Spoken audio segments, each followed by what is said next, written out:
Welcome to TeacherWell's community live events. And these live events allow us to connect with others who want to see educators succeed and achieve amazing things. And I am super excited to be introducing you to our guest speaker today. Allison Stilley is currently a third grade teacher who works in Bellevue Public Schools. And I don't think there's anything better than having the opportunity to learn from someone who's in the trenches doing the work every day. Allison and I actually had the opportunity to work together for a few years. And I got to say, she was truly an inspiration. I had never experienced or witnessed a group of students with so many needs in one place before. There were days when I felt 100% exasperated by it all. And yet, here was Allison, always looking for the progress, willing to hop in there and try new things and celebrating every possible glimmer that she could. It was truly remarkable to watch her work through this incredibly hard year, which is why I invited her here today. Now, when we met, apparently there were a few connectivity issues and apparently some issues with the user. So we did miss Allison's introduction to her school and to her classroom.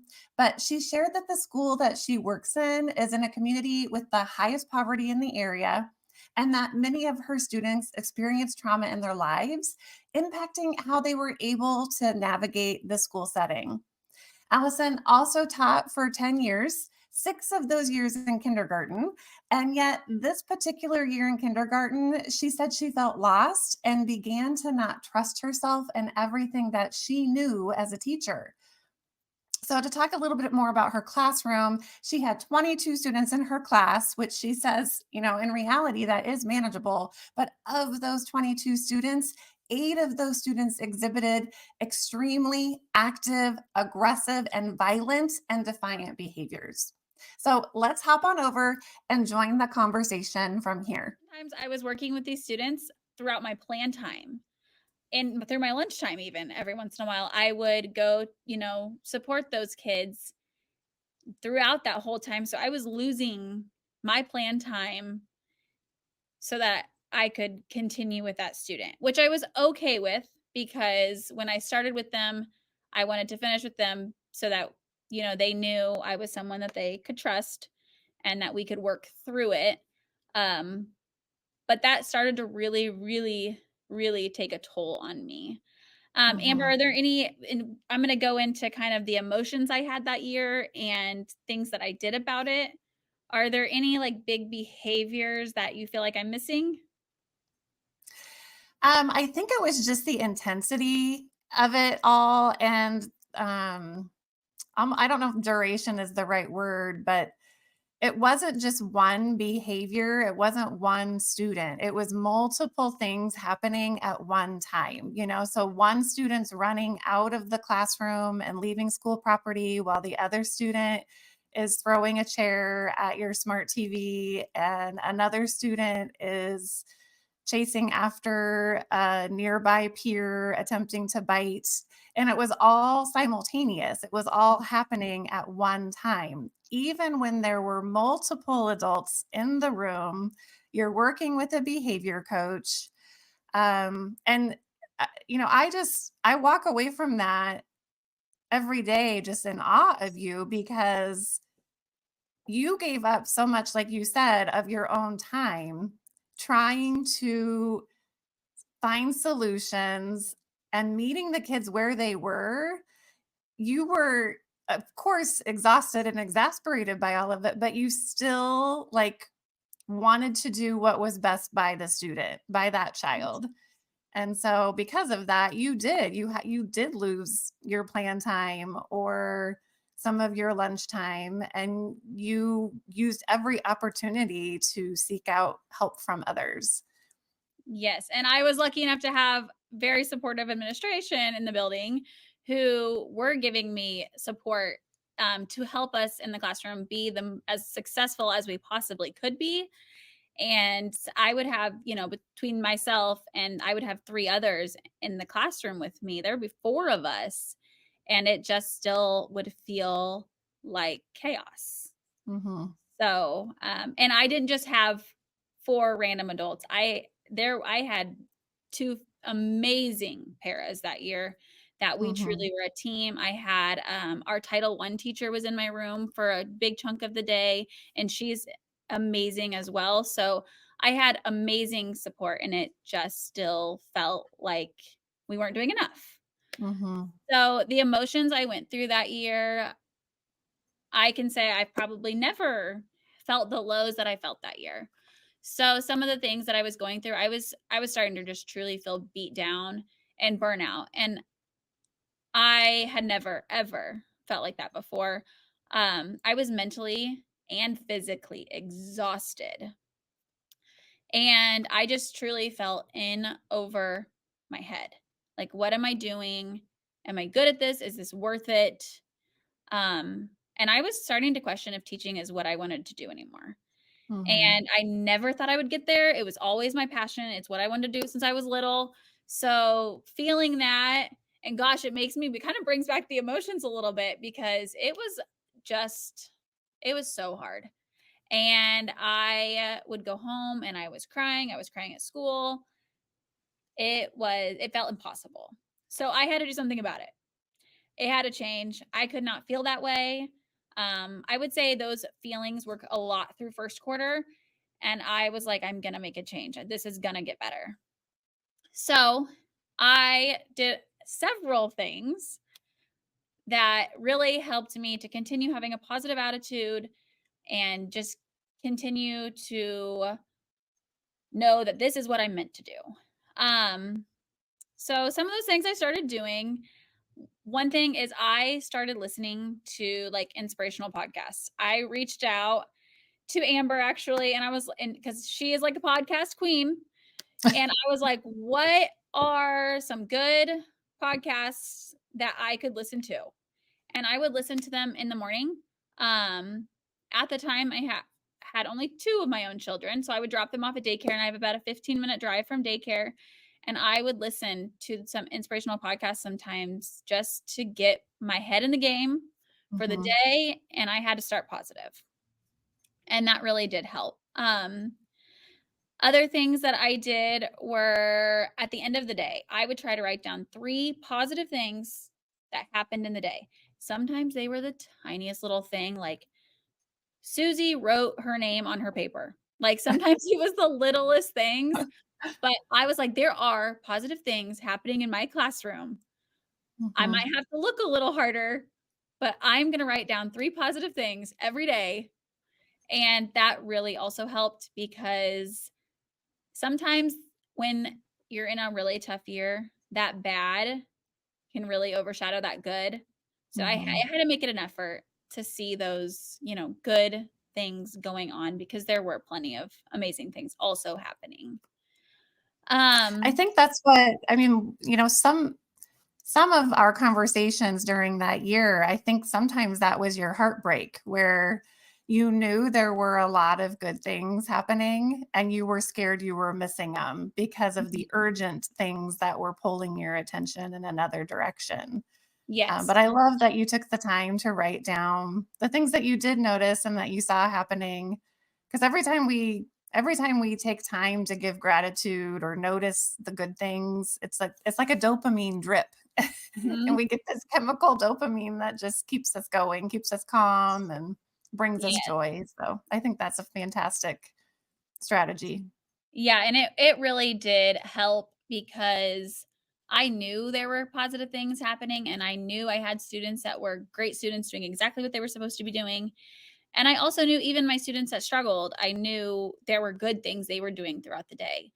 And it's Mhm. I feel like so easy to get into the venting piece, which we all have to vent. We do. But sometimes what we typically vent about are those negative, hard things. And sometimes we forget to be like, even with our, coworkers, oh, this happened today. This was hard. But we need to share the Yeah. positives too.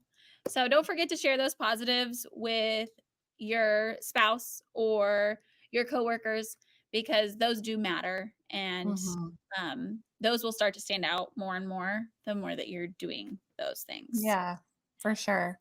And that kind of goes into another thing that I did was um, I would, along with, looking at those positives in each of in my day, I went, and Amber actually had this wonderful idea.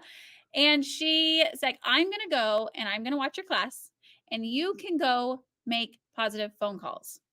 Oh, I was having to spend so much time calling parents about this behavior happened, this behavior happened, because they were things that had to be reported to yeah. parents, had to be. So I just felt like I was never getting the time to make those good calls.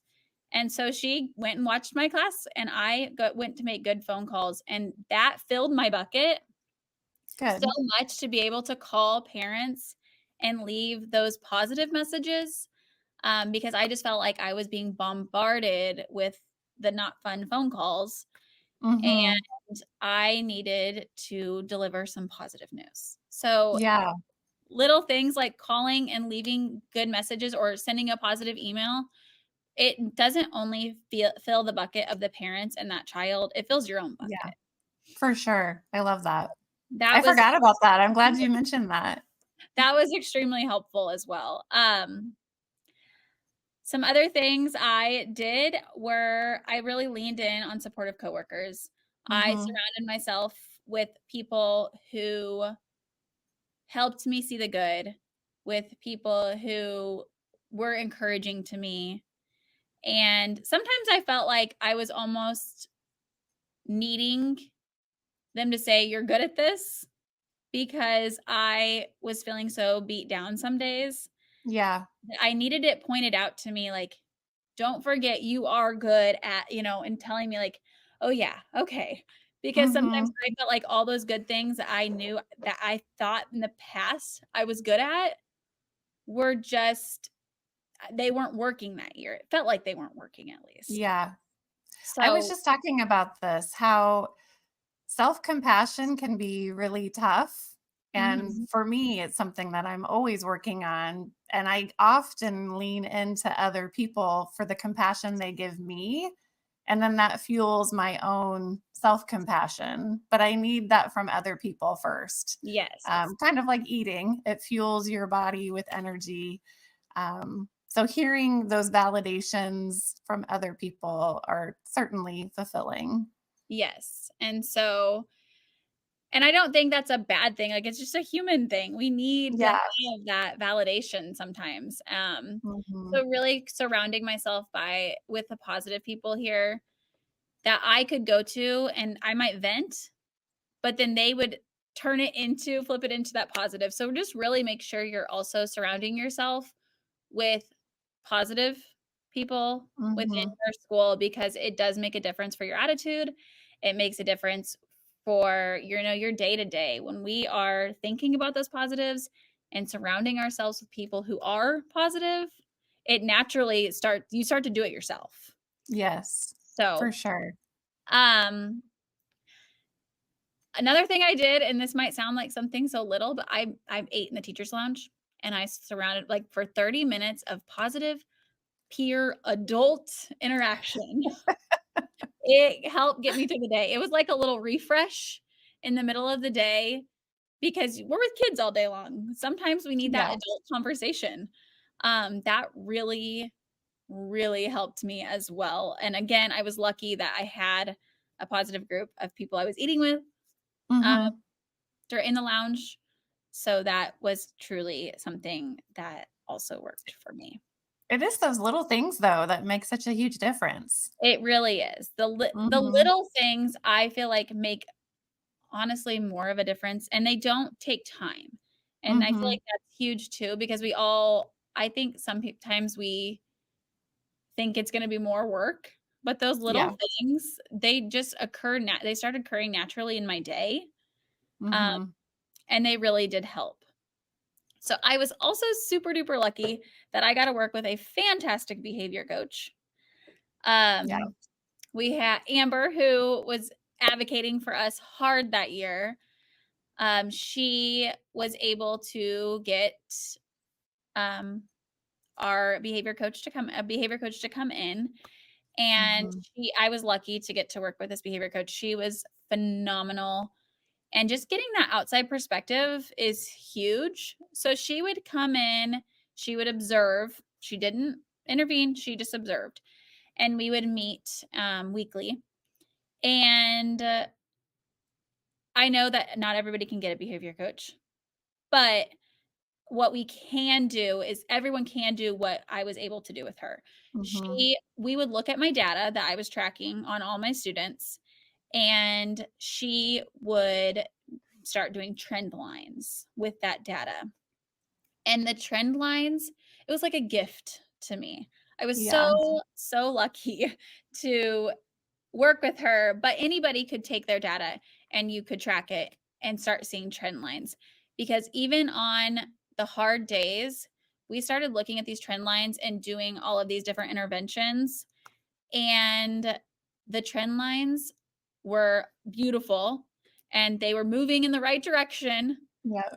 And so it made me really step back and look like this student is we're still having physical aggressions. We're still eloping the building. But look, we only did it one time this week instead of Yes. one time every day this week. So looking at the data, That that was your superpower, honestly, I think, was really using that data to find those glimmers or those celebrations, and you use that to fuel yourself. I did. I don't know that everybody has that superpower. I mean, everyone can look at the data and everyone can collect the data, but sometimes they just still continue to stew in the fact that maybe they're not making progress fast enough or as fast as we want them to. But you did not do that. You always made sure that you focused on the growth that was happening right in front of you, knowing that you were impacting that. And I think that that fueled you. And I was always super inspired by that. And I also want to point out that you had to give up a lot of your own time and put in a lot of extra effort to make that all work with the behavior coach or behavior consultant because she needed to meet with you when there weren't students around. So, whether that was before school, during your plan time, after school, and all of the countless data that you had to collect. I mean, that was a strain on you, but you knew it was worth it. And so you didn't choose to focus on the negatives or the things that it was taking away from you. You chose to focus on the things that the students and you were going to gain from it. So I think Yes. that's important to point out. Yeah, it did take a lot of my time. And although some days I was like, "Oh my gosh, I'm never gonna have time to plan for reading, or I'm never gonna have time to plan for math." I did have to use my extra time, but in the end, it ended up being so worth it because although at the end of the year, that class was not perfect and we still had a lot of room to grow, I almost wish like I could have just like continued with them a little bit longer sometimes because I was like, we were just on track. We were doing what we needed to Yeah. do and it was getting so much better. But that time my own time that I was using was so beneficial and because I had to look at it in that positive lens and Mhm. it really did make a significant difference and it really changed those students. I almost want to say their lives by the end of the year Mhm. because it I would love to see where some of them are today that aren't here any longer, but I see some of them that are still here and just how far they have come is Yeah. just amazing. So, and it's so fun to watch them grow up into little, humans, and I get to Yeah. see some of them again next year now that I'm in 3rd grade. Right. Right. They're coming to you again. Yes, I am actually excited to work with some of them again. And just, now I get to work with them as different, almost like different little humans now because they've come so Yeah. so I'm excited to work with them, now that they've made so much improvement because they've continued to grow in 1st and 2nd grade. Yeah. So, Yeah. and so those are just some of the things I did that really helped me have a positive attitude, helped, make a growth in my classroom and just making me realize that I can do this And I would say that year truly it changed me. And it didn't just change me as a teacher. It didn't just help me grow as a teacher. I feel like it changed me and helped me grow as a person. Mm. So that year was powerful. It was very powerful. I did, after that year, I had to make a big decision for myself. I did leave kindergarten, although third grade's not easy either. Like Mhm. I have behaviors. There are definitely its challenges. I had to leave kindergarten because it was the right thing for me and my family. I have 3 littles at home now. I just had another baby this over the summer. So I have 3, 5, 3, and 7 months old. So it was just taking a lot out of me to teach littles Yes. all day and then go home to my littles. So for me Yes. and my family, I did end up making the decision to leave kindergarten, but I did not leave the classroom and I did not leave education. I have kept going. And I will say this year, I have a fabulous class and I have really just enjoyed them so much.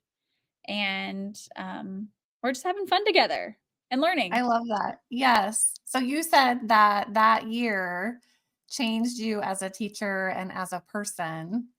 Can you tell us more about that? Well, as a teacher, I just feel like I have so many more tools in my toolbox now. I I feel like my empathy is even, bigger, and I have learned to not take things personal. It's not personal. Um, and sometimes I have to look at things in a different perspective. Mhm. And I do that now. I stop, I think, I work with the child, get them back down to baseline. And I learn to work with those big behaviors that before I didn't always work with, which I've had behaviors prior to Yeah. that. But we had so many that year that sometimes you can, your principal or the special education teacher or a para could take that student so that I could keep teaching. Not that year. That year, there were so many of them. The Yeah. principal would have one. So Amber would have one. Our lead teacher would have one. The para would have one. The sped teacher would have one. So there was no one left. Yes. I had to support that student and figure out how to support them and manage my class at the same exact time. Mhm. I just feel like I learned a lot that year, and I have so many more tools for dealing with behaviors. And I feel like I learned the power of always starting my day positive. Every day is a fresh start, Yeah. and I still That will do was your some of those. superpower too. Yes. Yes, every day I will still catch myself doing some of those things. Like, I don't always write down 3 positive things at the end of the day right now, because finding those positives throughout the day right now is cake. Mhm. But on hard days, I will do things like that. I will Yes. listen to inspiring podcasts. If I had a rough morning and I need some positive mojo, I am Mhm. going to maybe, look up a inspirational podcast. I'm going to write down those 3 things at the end of the day. Um, I'm going to make sure I take my lunch and I just have that adult time. If it's been a hard morning and I need to speak with people above the age of 8, I'm going to do that. I do Yeah. all of those things. And I feel like as a person, I would say it's changed me because it is so easy to get in a rut of the negative. Mhm. And I've really just become I wouldn't say I was a negative person before, but I am more um I make it a point Yeah, to more intentional about it. more Yeah. intentional about it. To be that, that positive person, to look at the positive side of things in everything that I do, Mhm. in parenting as well. Yes, So I do really feel like I was a growing year for me. for sure. So That's amazing. And I lived it with you, but from a different perspective. And I'm so glad that you were able to share this experience with everyone, because I think the one thing that we hear a lot about education right now, and the thing that's the most troubling for teachers who are feeling burnt out, it's usually based around behaviors. Yes. And so, if you had any advice to give someone who's watching this who is having, their hardest year ever right now, what would be the advice that you would give them? The advice that I would give them, I would say surround yourself with positive people. Surround yourself with people who bring out the best in you and people that are solution oriented, Mhm. because it will get better. It will. Yeah. And being positive doesn't necessarily always come naturally, but it Mhm. can start to come naturally once you like train yourself Yeah. to do that. Build up your neural circuits to think like that. Yes, Yeah. absolutely. Well, So Allison, thank you so much for taking the time to visit with us. You were and still are such an inspiration to me. As your principal, I'm supposed to be inspiring you, but you every day were inspiring me. So I was excited to be able to bring you on and share your experiences with everyone else. well, I appreciate you having me, and I was lucky to be able to work under you for the years that I did because I learned so much from you. And I remember on our first PD with you how you talked about the brain and about being positive and training your brain. So I thank you so much for teaching me that. So This was great. Thanks so much, Allison. thank you.